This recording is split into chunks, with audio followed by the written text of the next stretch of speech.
Hello friend, how are you? Hope you all are fine and healthy and safe. Friends, जैसे कि इस समय बहुत पूरे वर्ल्ड में एक क्राइसिस चल रहा है कोरोना का, और उससे कोई भी स्टेट अछूता नहीं है। ख़ासतौर पे हमारे इंडिया में फ्रेंड्स बहुत बहुत बुरे कंडीशन चल रहे हैं, बहुत ज़्यादा। और मैं जिस डिपार्टमेंट में जॉब करती हूँ वहाँ भी बहुत बुरा दौर चल रहा है। कहीं आए दिन कोई ना कोई डेथ की न्यूज़ सुनाई दे रही है। आप सबकी बहुत क्वेरीज थी कि सोना दीदी वीडियो बनाओ वीडियो बनाओ। तो फ्रेंड, मेरा यही कारण था कि मैं वीडियो नहीं बना पा रही थी, क्योंकि कहीं ना कहीं दिल अंदर से बहुत उदास सा था। कहीं ना कहीं अपने रिलेटिव्स के यहाँ या अपने फ्रेंड्स के किसी अपने को जाते हुए देख रही थी कि मेरे कितने फ्रेंड्स थे जिनके फादर या इनकी मदर एक्सपायर कर गई हैं, और वो ना चाहते भी कुछ नहीं कर पाए। पता नहीं ये प्रकृति हमसे क्या चाह रही है। और फ्रेंड, कहीं ना कहीं हमने प्रकृति के साथ कुछ गलत किया है जिसका प्रकृति आज इस रूप में हमसे बदला ले रही है। कहते हैं ना कि हर चीज़ की अत होती है। हम लोगों ने, इंसान ने मॉडिफिकेशन में आके साइंस को लेकर इतना प्रकृति के साथ दोहन किया है, इतना दोहन किया है कि जो चीज़ें हमें नहीं करनी चाहिए थी, आज वो चीज़ें भी हमने कर डाली हैं। इतने सारे जंगलों को काट डाला अपने फ़ायदे के लिए। हमने जानवरों को मारा, काटा, उनके खाल यूज़ करते हैं जानवरों की। अपने स्वाद के लिए हम जानवरों को का मीट खा रहे हैं, उनके फर यूज़ कर रहे हैं, ठीक है। और यहाँ तो नहीं, चाइना में आप देखो कि कितना बुरी कंडीशन है। वहाँ तो डॉग्स को भी नहीं छोड़ते हैं, मतलब कुछ भी ऐसा नहीं है क्रिएचर्स जिसको लोग खाते नहीं है। तो ये सब सोच के मेरा दिल बहुत दुखी था, और इस वजह से वीडियो नहीं बना पा रही थी। लास्ट 1 मंथ में मैंने से पहले मैंने आप लोगों से प्रॉमिस किया था कि मैं वीडियो बनाऊँगी। तो फ्रेंड, मैं आप सबसे रिक्वेस्ट करती हूँ कि बहुत ज़रूरी हो तभी घर से बाहर निकलें, अदरवाइज़ आप घर पे ही रहें अपने पेरेंट के साथ। और कोशिश करें अच्छा टाइम स्पेंड करें, खुद के लिए भी एक वैल्यू टाइम निकालें अपनी। जो आपको आजकल लॉकडाउन है, हर जगह कर्फ्यू है, तो आप वो चीज़ करें ट्राई। घर में उन चीज़ों का आनंद लें या उन चीज़ों को यूज़ करें हॉबीज़ को अपनी डेवलप करें, डांस की, सिंगिंग की, कोई इंस्ट्रूमेंट हो या रीडिंग का है। आपको जो शौक़ है आप पूरा करिए, और खुद को सेफ़ रखो। और बहुत ज़रूरत तभी घर से बाहर निकलो। सबकी लाइफ की बहुत वैल्यूज़ है, चाहे हमारे पेरेंट्स हों, चाहे पेरेंट्स की उनके बच्चों की। तो फ्रेंड्स, आज मैं जो सब्जेक्ट लेके आई हूँ वो एक सब्जेक्ट है रितिपाल, एक मेरी फ्रेंड है, हमारी एक ट्रांस फ्रेंड है, जिसका क्वेश्चन था कि सोनिया दीदी, आप नोज़ पियर्सिंग के बारे में हमारा एक्सपीरियंस अपने हमें शेयर करो। तो फ्रेंड, मेरा नोज़ पियर्सिंग के बारे में क्या था। मेरी जो नोज़ है, आप देखो गौर से, मैंने ये डाल रखी है। 3 साल पहले मैंने नोज़ पियर्सिंग करवाई थी 18 में। तो मैंने आफ्टर सर्जरी कराई थी। तो मेरे घर में ऐसा कुछ मतलब एक्सपीरियंस नहीं है कि मैं शेयर करूं, और ऐसा कुछ नहीं है बताने के लिए कि ख़ास कि मैं बताऊं आप लोग को। ये मेरा ब्लॉग पर कि मेरे घर में एक्सपीरियंस कैसा था, क्योंकि ये एक्सपीरियंस तब बैड होता या वैसा होता बताएं, लाइक जब मैं सर्जरी से पहले प्लान करती। सर्जरी से पहले मैं अपना ईयर पियर्सिंग करवाई थी, और 2014 में बिफोर एसआरएस एक कान छिदाया था। और उस एक कान छिदाने के मैंने 1 साल बाद अपना ये भी छिदाया। तो घर वालों के क्वेश्चन थे उस समय क्यों छिदाया, तो मैंने कहा फैशन है और मन करता है कभी कभी, कुछ लड़के आजकल से करते हैं। तो ये कह के समझा लिया, मतलब वो समझ गए, उन्हें पता तो था ये थोड़ा फेमिनिन है। तो ना चाहते हुए वो कुछ नहीं बोलते, बट डर लगता था समाज का, मतलब सोसाइटी क्या कहेगी। जहाँ मैं वर्क जॉब करती हूँ, वर्क प्लेस में, वहाँ के लोग का रिएक्शन क्या होगा। तो उन चीज़ों से थोड़ा डर लगता था। अदरवाइज़ मुझे घर वालों को कभी इतना फेयर नहीं रहा कि वो क्या कहेंगे, क्या बोलेंगे, क्योंकि उनका रिएक्शन ठीक ही रहता था। ठीक है, उसने करा लिया। और जब मेरा एसआरएस हो गया तो घर वालों का नोज़ पियर्सिंग को लेकर कोई ऐसा रिएक्शन था। उन्हें पता था ठीक है, नाउ शी इज़ गर्ल, तो अब वो करेगी। तो ऐसा कुछ ख़ास एक्सपीरियंस नहीं था। ठीक है रिति, ये आपके लिए था। और हाँ, ये नोज़ पियर्सिंग के समय मेरे को बहुत दर्द हुआ रियली, जब उसने मेरा ट्रेडिशनल तरीके से मेरा वो वायर था उसका पास गोल्ड का, उसने मेरे को उसमें उससे एक होल बनाया और वो बहुत पेनफुल था रियली। उस रात को नींद नहीं आई, बिल्कुल भी नींद नहीं आई हूँ मैं, बहुत मुश्किल से सो पाई हूँ उस रात को। तो ये मेरा एक्सपीरियंस बहुत जैसे कि कह सकते हैं कि पेनफुल रहा। तो और 2 और 3 दिन के बाद फिर ठीक हो गया था। ठीक है। और सॉरी, और दूसरा क्वेश्चन है था मेरा, मेरी एक फ्रेंड ने ने कमेंट्स में डाला है कि हमें किन लोगों को हॉर्मोन्स नहीं लेना चाहिए। तो उन लोगों को जिनको किडनी प्रॉब्लम है सॉरी, मेरे को थोड़ी खराश हो रही गले में। हाँ, तो उन लोगों को हॉर्मोन्स नहीं लेना चाहिए जिनको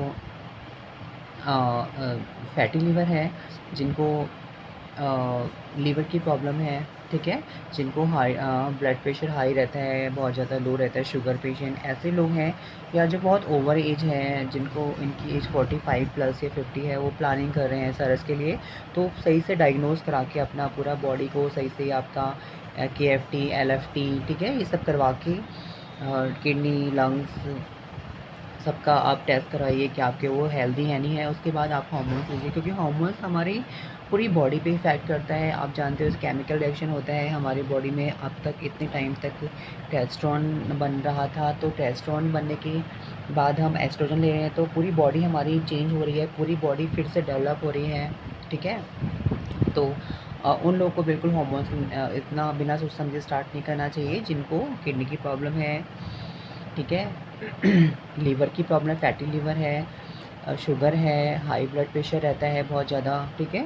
तो उनको प्रॉब्लम हो सकती है, मतलब वो बिना डॉक्टर्स के प्रिस्क्रिप्शंस के स्टार्ट ना करें, क्योंकि उनको फिर प्रॉब्लम हो सकती है, ठीक है। मैं कोई डॉक्टर नहीं हूँ, बस मैं इतने एक्सपीरियंस जितना मुझे नॉलेज है उस अकॉर्डिंग आप लोग को बता रही हूँ, ठीक है। थर्ड क्वेश्चन था कि GID लेटर कितना इंपॉर्टेंट है। तो हाँ, GID लेटर बहुत इंपॉर्टेंट है, क्योंकि विदाउट GID लेटर आप हार्मोन स्टार्ट नहीं कर सकते हो।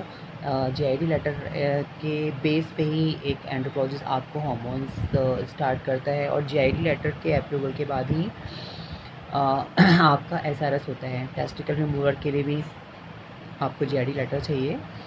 विदाउट GID लेटर आप सोचो सेल्फ मेडिकेशन कर लेंगे तो वो बिल्कुल हार्मफुल होगा। कभी ऐसे ट्राई ना करें कि आप विदाउट, अगर डॉक्टर आपको GID लेटर नहीं दे रहा है और आप सोचो नहीं मैं किसी से पता कर लूँ और क्या हार्मोन्स होते हैं और सेल्फ मेडिकेशन स्टार्ट कर दूँ, तो ये गलत है, ठीक है फ्रेंड। तो ये आपको कहीं ना कहीं हार्म देगा आगे चल के, इन फ्यूचर आपको अभी पता नहीं चलेगा। आप अभी आपका बॉडी ठीक है डेवलप हो जाएगा, पर आपको ये नहीं पता कितनी डोज लेनी है, कब लेनी है, किस मात्रा में लेनी है। कभी कोई हाई डोज ले लेता है, कभी कोई बिल्कुल लो, तो उतना इफ़ेक्ट अच्छा नहीं आता जितना आना चाहिए, ठीक है। तो GID लेटर हमारे SRS या हार्मोन्स HRT के लिए बहुत इंपॉर्टेंट है, क्योंकि GID लेटर ही आपको प्रूव करता है कि आप वाकई जेंडर डिस्फोर्बिया से को फेस कर रहे हो, ठीक है। आपको जेंडर डिसऑर्डर है जिसको जेंडर आइडेंटिटी डिसऑर्डर कहते हैं, ठीक है। इसकी फुल फॉर्म है GID की, आप बहुत से लोग को नहीं पता होगा, बता दूँ। थर्ड क्वेश्चन था कि हम अपने डॉक्यूमेंट में नाम क्या चेंज करें। तो डॉक्यूमेंट में नाम चेंज तब होता है जब आप अपना टेस्टिकल रिमूवर या तो करवा लो, या आप अपना SRS करा लो। तो SRS और टेस्टिकल रिमूवर कराने के बाद अगर आपने टेस्टिकल रिमूवर करवा लिया है या SRS करा लिया है, तो आपको एक गैजेट नोटिफिकेशन होता है दिल्ली में है, दिल्ली पब्लिकेशन में, वहाँ आपको एक एफिडेविट देना पड़ता है, अपना डॉक्टर का सर्टिफिकेट देना पड़ेगा, ठीक है। न्यूज़पेपर में आपको एक ऐड देना पड़ेगा अपना, उसकी कटिंग देनी पड़ेगी, ठीक है। उसके बाद आपको वहाँ अप्लाई करना पड़ेगा, वहाँ एक सॉफ्ट कॉपी बनती है, एक हार्ड कॉपी बनती है, वो प्रोसेस होता है जिसमें आपके 2.5 से 3 हज़ार खर्च हो जाते हैं, और उसके एक हफ्ते बाद ऑनलाइन आपका नाम जो आप रखना चाहते हो, जो भी आपका नाम, जैसे मेरा नाम राजेश था तो मैंने सोनिया रख लिया, तो मुझे वहाँ जाके 2-3 बार चक्कर लगाने पड़े, क्योंकि दिल्ली मेरे घर से काफ़ी दूर है। तो मेरा फिर दिल्ली पब्लिकेशन से नाम चेंज हो गया था, और उस बेस पे मेरा आधार कार्ड और पैन कार्ड भी चेंज हो गया। पर आजकल ये भी हो रहा है कि बहुत से लोग टेस्टिकल रिमूव करवा ले रहे हैं, उसके बाद भी उनका उस बेस पे उनका आधार कार्ड और पैन कार्ड पे नाम चेंज हो जाता है। पर बहुत जगहों पर आपका SRS का सर्टिफिकेट मांगते हैं। विदाउट SRS आप अपना पैन कार्ड में और आधार कार्ड में नाम चेंज नहीं करा सकते, ठीक है। तो आपको ये सब की बहुत ज़रूरत होती है। कहने को तो बहुत से वे होते हैं, बहुत से लोग करवा लेते हैं विदाउट इन सब के लेटर के भी, पर ठीक है, वो पता नहीं कैसा उनका एक तरीका होता होगा, या वो डोनेशन देते होंगे, या कुछ भी उनका तरीका होगा, ठीक है। और मैं बात करती हूँ फ्रेंड, आज मेरा जो मेन टॉपिक था कि बहुत से लोग जो विदाउट प्लानिंग अपने घर से भाग जाते हैं, ये सोच के कि ठीक है मैं घर से निकल जा रहा हूँ या निकल जा रही हूँ, और मैं अपना HRT करवा लूँगी, SRS करा लूँगी। पर आप क्या सोच रखा है आपने कि इतना पैसा आप कहाँ से लाओगे? देखो, पूरे टोटल HRS जो एक होता है, जिसमें आपके HRT, top surgery, bottom surgery, total खर्चा आपका 5 से 6 लाख आता है, जिसमें 3 से 4 लाख आपका SRS का खर्चा होता है, 1 से 80,000 से 1,20,000 या 1,40,000 आपका ब्रेस्ट इम्प्लांट का आता है, और 50 से 60,000 आपका हार्मोन सर की रिप्लेसमेंट सर्जरी जो चलता है, थ्योरी चलती है, थेरेपी, वो है, ठीक है। तो HRT का 50,000, 1 से 1.5 लाख आपका ब्रेस्ट इम्प्लांट का, और 3.5 से 4 लाख आपका SRS। तो सोचो 6-7 लाख तो आपका इसी में खर्च हो रहा है। तो अगर आप प्लान कर रहे हो कि घर से बाहर नहीं जाके, मैं अपने माँ बाप से दूर जाके, जैसे मैंने बताया, एक वीडियो बनाया है कि अगर आपको प्रॉब्लम हो रही है, आपके घर वालों को प्रॉब्लम है कि आप अपने सिटी में रह के सब ना कराओ, आप बाहर जाके काम मतलब SRS या HRT स्टार्ट करो, तो इसके लिए इतनी सेविंग करना ज़रूरी है। तो फर्स्ट मैं हमेशा ऐसे कहती आई हूँ कि फ़र्स्ट आप पहले आप जॉब करो, ठीक है, आप कमाओ, आप अपने, अगर आप 23-24 ईयर्स के भी हो, और अगर आप 5-6-7 साल कमा रहे हो, और आपने 7-8 लाख रुपए सेविंग कर रखा है, तभी आप इसमें उतरो या स्टार्ट करो, सोचो कि ठीक है मैं करना करूँगा।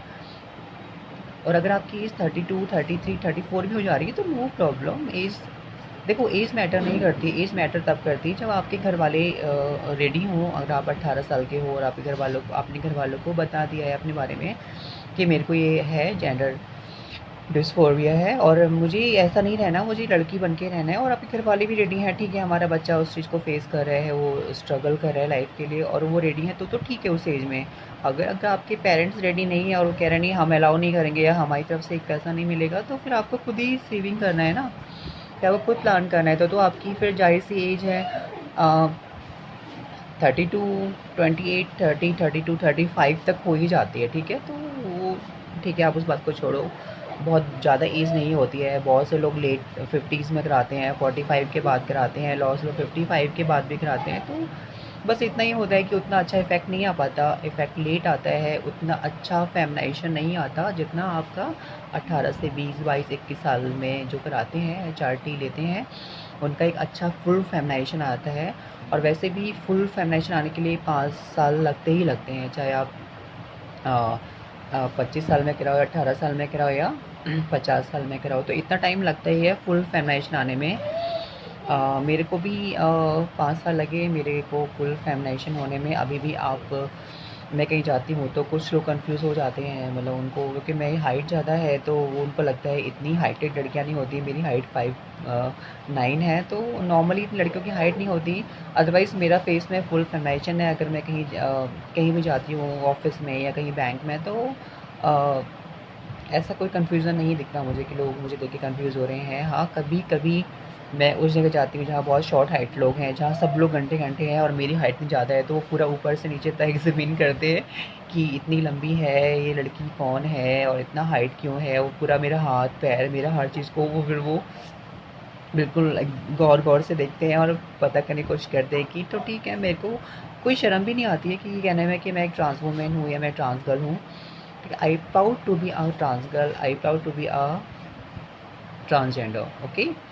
कोई ट्रांसजेंडर भी कह रहा है तो नो प्रॉब्लम, हम ट्रांसफॉर्मेशन तो हमारा हुआ ही है ना, एक जेंडर से दूसरे जेंडर में, तो ट्रांसजेंडर भी हैं तो नो प्रॉब्लम। हाँ, पर कोई वो गंदे गंदे वर्ड्स यूज़ करता है तो वो बहुत बुरा लगता है कि वो जो किन्नर और हिजड़ा, छक्का, मतलब ये जो वर्ड्स यूज़ करते हैं लोग ना ट्रांस के लिए, तो वो बहुत चुभने वाले वर्ड्स होते हैं कि ऐसे वर्ड्स क्यों यूज़ करते हो इंसान। देखो, एक हिजला जो एक प्रथा है, जैसे आपको पता है, जो लोग मांग के खाते हैं, मांग गा के खाते हैं, शादियों में जो जाते हैं, बच्चा होने में जाते हैं, तो वो जो मांगते हैं वो एक प्रथा होती है, तो उसको हिजला कहते हैं। पर एक इंसान जो जॉब कर रहा है अपने दम पे, अब उसकी एजुकेटेड है और अपनी एक चाहे वो गवर्नमेंट जॉब में हो, चाहे प्राइवेट सेक्टर में हो, चाहे वो डांस करके कई बार में डांस करे, तो उसको आप हिजड़ा मत कहिए, उसको आप ट्रांसजेंडर कहिए, ट्रांस वुमेन कहिए, उसको अच्छा लगेगा। पर एक ये हिजड़ा और छक्का, ये वर्ड बहुत गंदा लगता है, चुभता है। इसमें आपके कहीं न कहीं आपके आत्म-स्वाभिमान को ठेस पहुँची है और वही शायद वही लोग वर्ड यूज़ करते हैं जो आपको पिंच करना चाहते हैं, जो चाहते हैं आपको डाउन करना, दिखाना चाहते हैं कि आपने कुछ भी कर लिया है, फिर आप यही ऊपर जस्ट नेगलेक्ट, लोगों की बातों को नेगलेक्ट करो और आपको पता है आप क्या हो। आप मैं जैसे मैं पहले बोल चुकी हूँ कि आपको पता है आप लड़की हो, तो कोई और आपको डिस्क्राइब नहीं कर सकता ना कि आप क्या हो। अगर कोई मैं लड़की हूँ आज, तो क्या मैं किसी से पूछूँगी मैं क्या हूँ? या मैं आप लोगों से पूछूँगी या मैं दुनिया से पूछूँगी कि मैं क्या हूँ? मैं लड़की हूँ, मैं ट्रांस वुमेन हूँ या मैं हिजड़ा हूँ? मुझे पता है ना मैं क्या हूँ, तो मुझे किसी की सर्टिफ़िकेट की ज़रूरत नहीं है ना। मुझे मैं अगर जब लड़का थी तब भी मैं लड़की थी, तब भी मुझे किसी सर्टिफ़िकेट की ज़रूरत नहीं थी। बस मैंने अपना जेंडर चेंज फ्रैंक इसलिए करवाया कि मुझे अपना हक़ चाहिए था, मुझे एक लीगली अपना हक़ चाहिए था एक लड़की होने का। और मुझे कहीं न कहीं अब जहाँ मैं जॉब करती हूँ, मुझे परेशानी का सामना करना पड़ता था, क्योंकि आप जब गवर्नमेंट एम्प्लॉइज़ होते हो तो आपको एक आपके डॉक्यूमेंट में आपको लीगली एक नाम दिया जाता है, तो आप अपना वहाँ नाम ऐसे चेंज नहीं कर सकते। तो मेरा एक बहुत बड़ी मजबूरी थी, अदरवाइज़ मैं अपनी जीवन एज ए ट्रांस सीडी करके भी काट सकती थी। अगर मुझे पैसे नहीं होते या मेरे पास इतनी सेविंग नहीं होती, तो फ्रेंड कोई बहुत बड़ी बात नहीं थी कि मैं अपनी ज़िंदगी को एज ए बॉय भी काट सकती थी, क्योंकि मुझे पता था मैं लड़की हूँ और मैं मुझसे जो प्यार करेगा, जो मुझे एक्सेप्ट करेगा, वो मुझे उसी रूप में एक्सेप्ट करेगा। ठीक है, ज़रूरी नहीं है मैं जेंडर चेंज करा लूँ। जैसे कि अभी एक ने कमेंट्स लिखा था कि मैं एक लड़का हूँ और मैं जेंडर जब तक चेंज नहीं कराऊँगा, वो मुझसे कोई प्यार नहीं करेगा।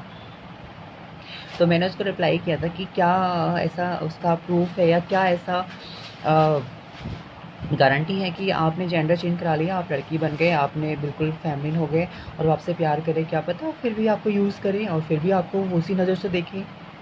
वो बहुत से क्वेश्चन आउट कर सकता है कि तुम माँ नहीं बन सकती हो, तुम वंश नहीं बढ़ा सकती हो, तभी भी तो क्वेश्चन आप पे उठेंगे ना। तो किसी के लिए अपने आप को चेंज करना कौन-सी कोई मतलब मेरी नज़रों में कोई बहुत बड़ी महानता नहीं है कि आप अपने बॉयफ्रेंड के लिए अपना जेंडर चेंज करा रहे हो या आपने किसी और के लिए जेंडर चेंज करा रहे हो। आप जेंडर चेंज कराओ खुद के लिए। आपको घुटन है पल-पल की, आपको हर दिन लगता है कि मेरे को काश मैं लड़की हो जाती या कोई ऐसा चमत्कार हो जाए या मेरे माँ-बाप रेडी हो जाएँ या ऐसा मुझ पे एक ऐसा खजाना मिल जाए, मेरी लॉटरी लग जाए और मैं लड़की बन जाऊँ। तो अगर हर ये आपका सोच हमेशा हर दिन रहती है, हर पल रहती है, तो वो इंसान को जेंडर चेंज कराना चाहिए और उसके लिए वाजिब भी है, मतलब उसका हक है। पर कोई एक इंसान अगर ऐसा अपनी बॉडी में इस तरह खुश है, अगर उसको सीढ़ी करके खुशी मिलती है, अगर वो सीढ़ी क्रॉस ड्रेसिंग कर रहा है हफ्ते में, महीने में या साल में, या मेट्रो सिटीज़ में क्या होता है, कुछ लोग शादीशुदा होते हैं और वो मजबूरीवश अपनी फैमिली के लिए या अपने सोसाइटी के लिए, या उनके अंदर इतनी हिम्मत नहीं आ पाती कि वो जेंडर चेंज करा सकें, तो वो लोग क्या करते हैं, सीडी सेशन करते हैं, बड़े-बड़े शहरों में पार्टी ऑर्गेनाइज़ की आती हैं। तो अगर वो ऐसा भी कर रहे हैं तो कोई बुरा नहीं है ना, तो क्योंकि आपको अपनी लाइफ़ जीने का एक मौका तो मिल ही रहा है ना। आप हफ्ते में या महीने में 1 या 2 बार सीडिंग कर रहे हो, सेशन कर रहे हो, तो आप अपनी लाइफ़ को जी रहे हो ना।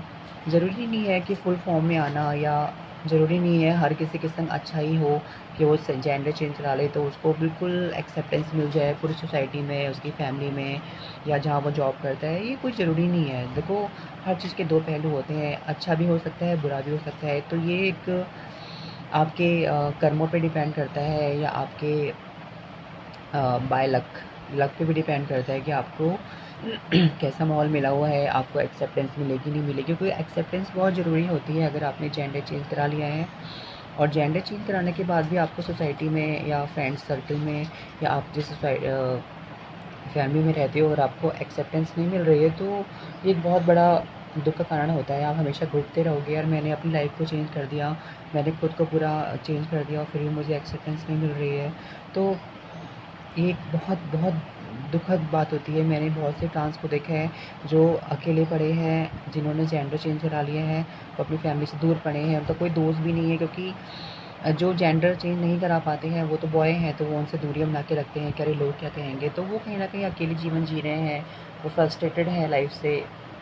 ठीक है, वो खुश हैं कि वो लड़की बन गए हैं, ठीक है, वो खुश हैं कि उनको एक अपनी लीगल एक पहचान मिल गई है, पर वो अकेले पड़ जाते हैं। तो मैंने बहुत से ट्रांस को देखा है, हमारी इंडिया में नहीं, मैंने आउट ऑफ इंडिया भी बहुत से लोगों का देखा है जो अकेले रह जाते हैं, जिनका जो शादी भी कर लेते हैं तो उनका जो पार्टनर होता है वो उनको चीट करता है। तो ये डिपेंड करता है आपके लक पे।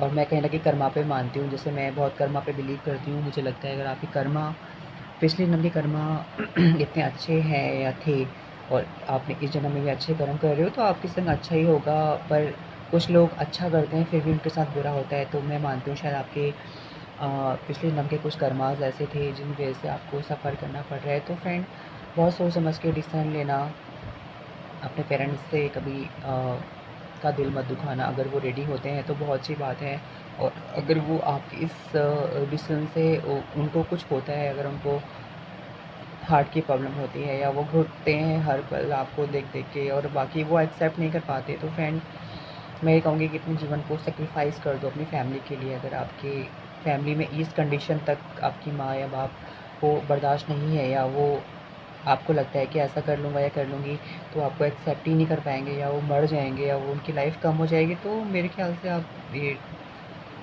डिसीजन को छोड़ ही दो। ठीक है फ्रेंड, तो ये तो क्या मेरी पर्सनल बातें थी आप लोग को, क्योंकि मैं कभी कभी बहुत इमोशनल हो जाती हूँ और मैं वो बात बोलने लगती हूँ जो मैं हमेशा बोलती हूँ। ठीक है, आप मेरे एक अच्छे फ्रेंड हो, एक भाई बहन, भाई की तरह हो, बहन समझो, तो मैं उसी तरह आपको डील करती हूँ, उसी तरह समझाती हूँ जैसे मैं शायद किसी अपने को समझाती। ठीक है फ्रेंड, और क्वेश्चंस क्या था? हम्म, एक मिनट।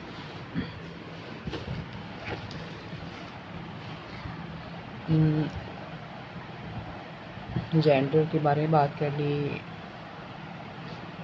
इसकी क्या क्या डिसएडवांटेज होते हैं ये भी मैंने बता दिया। नोज प्रेसिंग के बारे में बात कर ली। ठीक है, और बहुत से लोग ने ये कहा है कि वो लोग विदाउट डॉक्टर के क्या एचआरटी स्टार्ट कर सकते हैं, तो वो मैंने बता दिया कि नहीं, विदाउट डॉक्टर के आप एचआरटी स्टार्ट मत करिए, आपको एक डॉक्टर की बहुत ज़रूरत पड़ने वाली है। ठीक है, अभी तो खैर कोरोना का पीरियड चल रहा है, ये ख़त्म होने दीजिए। अभी मुझे लगता है ये पूरे साल ऐसे ही रहेगा। और फ्रेंड, इस बार बहुत लोगों की डेथ हो रही है, तो आप प्लीज़ बहुत अपने को संभाल के रखिए, अपने घर वालों के साथ रहिए, अच्छा टाइम स्पेंड कीजिए, क्वालिटी टाइम स्पेंड कीजिए उनके साथ, क्योंकि एक पल तक किसी का भरोसा नहीं है, किसी को क्या हो जाए किसी का नहीं पता। कोशिश करिए, अच्छे कर्म करिए, और बुरे संगत से दूर रहिए, बुरे लोगों से दूर रहिए।